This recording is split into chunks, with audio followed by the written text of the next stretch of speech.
가격이 떨어지는 원인을 알아야 되잖아요. 지금 일시적으로 이렇게 떨어지는 이유가 뭐겠습니까? 당연히 여러분도 알고 저도 아는, 너도 나도 알고 있는. 네, 안녕하세요. 반갑습니다. 이승훈 소장입니다. 자, 서울 아파트 1억 원에서 3억 5천씩 뚝뚝 신고가 깨지는 단지 속출. 자, 제목이 굉장히 여러분들을 혹하게 하죠. 이것만 보시고 또 설레는 분들이 많았을 것 같습니다. 자, 드디어 가격이 하락을 하나, 대세 하락이 전조인가? 이렇게 좀 생각을 하는 분들이 꽤 많은 걸로 보여지나, 결과는 한 3, 4개월만 지나면 여러분들이 아실 수 있을 겁니다. 자, 일시적인 하락이기 때문에 여러분들 지금 구입하시려는 분들을 잽싸게 한 달 이내에 구입하시는 것을 제가 강력하게 추천을 드립니다. 자, 보시죠. 지금 서울에서 가격 조정이 이루어지고 있다라고 하는데 원인이 뭐가 됐든 사실관계를 한번 확인해 보죠. 청담자이 같은 경우가 전용이 89제곱미터가 35억 원까지 거래됐었다가 3억 5천만 원 내린 31억 5천만 원으로 한 10% 정도 빠진 모습을 보이고 있다. 예미한 퍼스티지 198제곱미터 같은 경우에는 48억 7천이었는데 1일과 9일 47억 원과 48억 원으로 약 한 1%에서 3%, 3.5% 정도 내려가는 모습을 보이고 있다라는 겁니다. 마용성에서도, 근데 마용성은 조금 그래요. 레미안 밤섬 리베뉴 1인데 84제곱미터가 신고가가 16억 6천인데 20층이잖아요. 1천만 원 내린 16억 5천에 15층입니다. 원래 15층하고 20층은 이 정도 이상 차이가 나요. 이거는 내려갔다고 볼 수는 없고 올라간 거죠. 네, 올라간 겁니다. 왜냐하면 층수에 따라서 가격 격차가 벌어지는데 1천만 원밖에 차이 안 나는데 5개 층이나 내려왔다라는 것은 가격이 올라갔다고 해석을 하는 게 맞겠죠. 두산 아파트는 5구제곱미터가 10억 2천에서 9억 5천만 원으로 계약되며 숨고르기에 들어간 분위기다. 여하튼 단지별로 신고가를 찍고 있는 게 여전한 단지가 있고 가격이 하락한 단지가 있다는 것은 맞죠. 자, 다만 상대적으로 매수자가 몰리며 키마치가 이루어지는 중저가 아파트도 있는데 신도림 LG자이 같은 경우에는 9억 8천이었다가 10억 원, 그리고 1층 상계대리 미편한 세상은 1층도 6억 3천으로 신고가를 찍었다고 합니다. 지난해 3월 5억 원이었다가 1억 원 올라서 1년 만에 6억 원을 바로 넘기는 그런 모습을 보이고 있죠. 그런데 재건축 같은 경우는 지금 여야 모두 후보자가 재건축을 완화해주겠다라고 얘기를 하게 되면서 가격이 올라가고 있죠. 실제 음마아파트가 21억 7천, 22억, 22억 4천으로 계속 올라가고 있고 목동 신시가지를 비롯한 다양한 단지들도 다 마찬가지가 됩니다. 신시가지도 14억 1천에서 14억 5천, 신시가지 4차도 12억 4천, 그래서 9천 오른 13억 3천으로 거래가 되고 있다는 거죠. 그러니까 재개발 재건축은 지속적으로 상승을 하고 있고요. 신고가를 여전히 가고 있는 단지도 있는 중저가 아파트 위주로, 그러나 강남의 고가 아파트 중에서 일부 하락하는 아파트가 있다. 이 정도로 정리해 볼 수 있겠죠. 지금 이 기사만으로 판단해 보건데.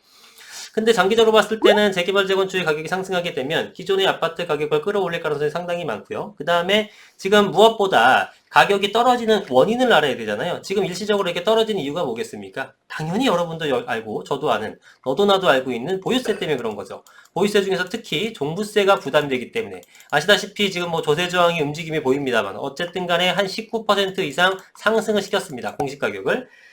공정시장 가액 비율도 90에서 95%로 5%가 상향됐고, 그러니까 당연히 부담스럽죠.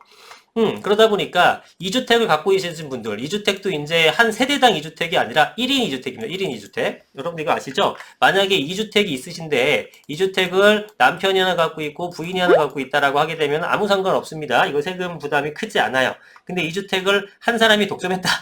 네, 독점한 상태에서 주택임대사업자를 내면 또 괜찮은데 주택임대사업자도 안 내고 한 사람이 다 갖고 있다. 한 사람이 갖고 있다. 이런 분들이 이제 종부세가 나올 수 있죠.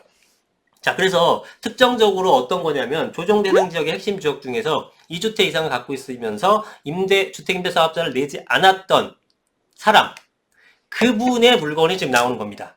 그거 언제까지 나와야 됩니까? 6월 1일 전까지 잔금을 체결해야 돼요.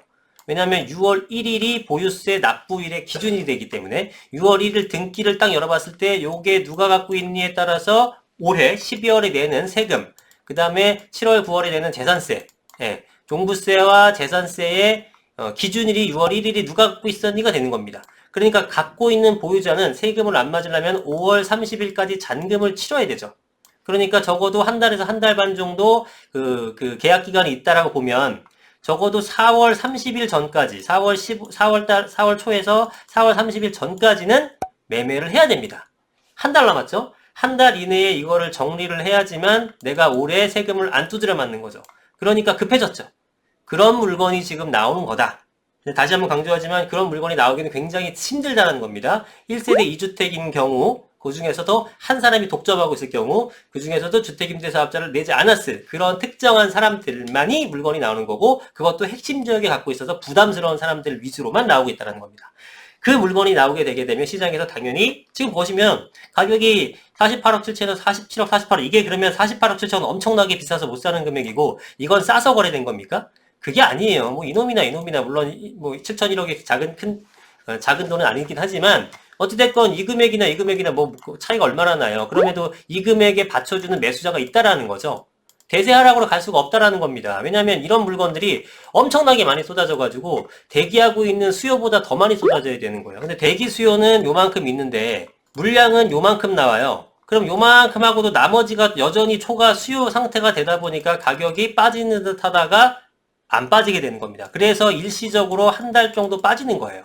그러다가 하반기가 되게 되면은 정확하게는 6월달 이후부터 다시 가격이 상승한다라는 겁니다. 그럼 여러분들이 지금 와 대세 하락이다 하고 하반기를 기다려야겠습니까? 아니면 지금 나온 물건을 잽싸게 잡아야겠습니까? 판단은 여러분의 몫이지만 하반기가 되게 되면 제 말이 맞는지 여러분들의 생각이 맞는지 이제 판명이 날 겁니다. 길게 안 걸리니까 좋죠. 한 3, 4개월 정도만 있으면은 결과가 나오니까